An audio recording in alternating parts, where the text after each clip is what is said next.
السلام علیکم، میں ہوں صاحب زادہ ظہیر محبوب۔ میں ہوں ڈاکٹر حسان، اور ہمارے ساتھ موجود ہیں ملتان میڈیکل کالج کی ایک معزز شخصیت پروفیسر ڈاکٹر شعیب خواجہ صاحب۔ ہم ان سے ایک کوسچن کریں گے، what is the significance of army for a country? جو آرمی ہوتی ہے وہ ملک کی بہترین ادارہ ہوتا ہے، اس کی عزت اور اس کا احترام جو ہے نا اس کی ملک کی سالمیت کے لیے بہت ضروری ہوتا ہے۔ مثال کے طور پر پاکستان کی جو آرمی ہے نا ایک بہت زیادہ ایک تجربہ کار اور اس کی جو صلاحیتیں ہیں ساری دنیا کے اندر اس کی مانی ہوئی ہیں، اور اگر ہم اس کی حفاظت اور اس کی عزت اور ناموس کی حفاظت کریں گے تو یہ ہمارے ملک کی حفاظت ہے، یہ ہمارے ملک کا ایک فخر کا ادارہ ہے۔ اور یہ جو آج کل جو وار ہو رہی ہے یہ صرف ہماری آرمی کو کمزور کرنے کے لیے، یہ جو نو کانفیڈنس موشن جو آئی ہے اس کا مقصد ہی یہی ہے کہ کسی طرح پاکستان کو ایک نیوکلیر پاور ہوتے ہوئے اس کو مقام پوری عالم کے اندر اس کو جو ہے نا اس کی پاور کو ختم کیا جائے، اور اس کے لیے اپنے پسندیدہ بندوں کو اس ملک پر مسلط کر کے اپنے مقاصد کو حاصل کیا جائے۔ ہم اس کے بعد تو ہرگز پسند نہیں کرتے کہ ہمارے جو شہداء ہیں، ہمارے ملک کی جو آرمی ہے اس کی قربانیاں جو ہیں ایک ان کی بڑی طویل داستان ہے جس کی وجہ سے ساری دنیا میں اس کی صلاحیت کا اعتراف کیا جاتا ہے۔ ہم یہ چاہیں گے کہ کوئی ملک جو ہے نا ہمارے ملک کے اوپر میلی آنکھ سے نہیں دیکھ سکتا جب تک یہ پاک آرمی ہمارے اندر موجود ہے، اور اس کے جوان جو ہے جذبہ شہادت سے سرشار ہیں، یہ کبھی پاکستان کی ناموس پہ حملہ کرنے نہیں دیں گے۔ بالکل، سر نے یہ بہت سنہرے الفاظ میں بتایا ہے کہ پاک فوج ہمارے لیے فخر کا باعث ہے۔ یہی کوسچن ہم کریں گے حسان حمزائی صاحب سے۔ سر آپ کی کیا ریویوز ہیں؟ فوج ایک ملک کا سب سے قیمتی سرمایہ ہوتا ہے، اور یہ نو کانفیڈنس موشن ایک پولیٹیکل مسئلہ نہیں، یہ first step towards a hybrid warfare ہے۔ بات حسان حمزائی صاحب نے کی کہ no confidence motion is not a political problem, یہ ایک پہلا سٹیپ ہے یا ایکسٹریم سٹیپ ہم کہیں گے ہائبرڈ وارفیئر۔ میں آپ کو بتاتا چلوں کہ ہائبرڈ وارفیئر کیا ہے۔ میں اس کو سمجھانے کے لیے ایک لائن میں آپ کو تشریح کروں گا کہ میدان جنگ میں اترنے سے پہلے بھی کچھ پلاننگ، کچھ اسٹریٹجی ہوتی ہے جس کے ذریعے ہم فتح حاصل کر سکتے ہیں، وہ اسٹریٹجی ہائبرڈ وارفیئر ہے۔ Hybrid warfare includes political concern, diplomacy, cyber attacks and economic warfare. اس میں کیا ہوتا ہے کہ جو بیرونی قوتیں ہوتی ہیں وہ اپنی ایک فیول دے کر اپنا کردار ادا کر ایک آرمی میں انریسٹ یا ملک میں انریسٹ سچویشن کریٹ کر دیتے ہیں، اور یہی کچھ ہمیں پاکستان میں دیکھنے کا ملا۔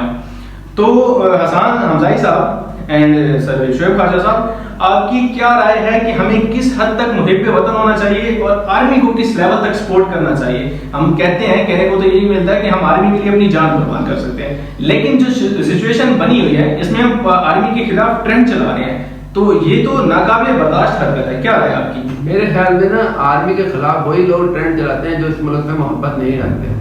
یہ یہاں تو وہی ہے لوگ ہیں جو ہمارے ملک کے اندر سے نہیں ہے بلکہ باہر کے ملکوں سے بیٹھ کے فیک آئیڈیز بنا کے پاکستان آرمی کو بدنام کرنے کی کوشش کرتے ہیں۔ ان کے اندر یہ شو کرنے کی کوشش کرتے ہیں کہ یہاں کے لوگ جو ہے نا پاک آرمی کے خلاف ہیں، حالانکہ ایسی بات ہرگز نہیں ہے۔ یہاں کے لوگ پاک آرمی سے محبت کرتے ہیں۔ جہاں بھی ایک جوان اور افسر ہمیں نظر آتے ہیں ہم ان کو سلوٹ مارتے ہیں اور ان کی عظمت کو سلام کرتے ہیں۔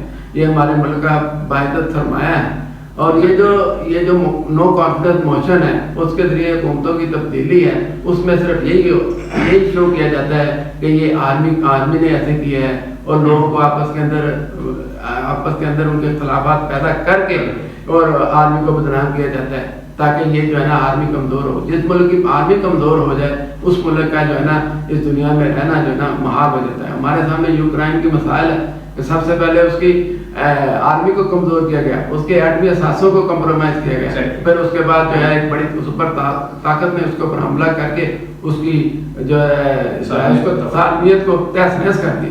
ہم ہرگز یہ پسند نہیں کرتے کہ کوئی شخص ایسی کوشش اور ہمت کرے کہ جو پاک آرمی کے جوانوں اور ان کے افسروں کے جو پاکستان کے لیے قربانی کی عظیم داستانیں ہیں وہ کسی طرح کم ہو سکیں۔ ہم ان کے لیے اپنا خون اور جگر ہر طرح ان کے لیے حاضر ہے۔ ہم یہ چاہیں گے کہ یہ امریکہ نے جو حرکت کی ہے یہ صرف اور صرف ایک نو کانفیڈنس موشن نہیں ہے بلکہ پاکستان کے اوپر اپنا کنٹرول کرنے کے لیے یہ جو ہے رجیم کو تسلیم کیا گیا ہے، اور ہم اس کو جو ہے نا اس کو سازش کا نام دیتے ہیں، اور اس کو جو ہے ہم اس کو ہر طرح سے مذمت کرتے ہیں. بالکل حسان حمزائی صاحب، ہم جب یہ بات کر رہے ہوتے ہیں کہ اس ٹائم پریکٹیکلی اگر ہم دیکھتے ہیں ورلڈ لیول پہ ہائبرڈ وار کی ایگزامپل کیا ہے تو وہ یوکرین اور رشیا کی، جیسے سر نے ہمیں بتایا. اس سے پہلے بھی یہ ہو چکا ہے کہ سیریا، لیبنان اور دوسرا باقی کنٹریز تھے کچھ، ان میں یہی حال ہوا جب انہوں نے اپنی آرمی کو رسپیکٹ نہ دی اور اپنی ملکی صالحیت کو خود کمزور کرتے گئے. ہم یہ ہرگز نہیں چاہیں گے کہ پاکستان میں ایسی سچویشن ہو. ہم ایک محب وطن ہیں اور اس کے لیے ہمیں کیا فرائض انجام کرتے ہیں؟ دیکھیں، سب سے پہلی بات یہ نو کانفیڈنس موشن سب سے زیادہ پاکستان کے نیوکلیئر ویپنز کو ریموو کرنے کے لیے ہے. دوسری بات یہ ہے، یہ پاکستان کی نیوکلیئر پاور ہے جس کی وجہ سے پوری دنیا کی کانپیں ٹانگ جاتی ہیں. یہ نہ ہو تو پھر پاکستان بھی نہ ہو، یہ پاک فوج نہ ہو تو پاکستان بھی نہ ہو. تو پھر میں فوج کو سلوٹ کرتا ہوں اور آپ سب کو بولتا ہوں کہ آپ سب چند لوگوں کی وجہ سے پوری فوج کو گالیاں نہ دیں. آپ فوج سے پیار کیجئے، کیونکہ جب تک آپ لوگ فوج کے ساتھ نہیں ہیں تو فوج لڑ نہیں سکے گی. جب تک آپ فوج کا ساتھ دیں گے تب تک فوج پوری دنیا کی ایسی تیسی پھیر دے گی اور پاکستان پوری دنیا کا سب سے ناقابل تسخیر ملک بن جائے گا. بات یہ ہے کہ بیگرز کانٹ بی چوزرز. ہم ایسے لوگوں کی باتوں پہ یا پولیٹیکل شخصیت وہ جو بھی ہو، ان کی الفاظ کی وجہ سے، ان کی باتوں کی وجہ سے ہم اپنے رسپیکٹیبل آرمی کو اس کے خلاف کوئی بات برداشت نہیں کر سکتے.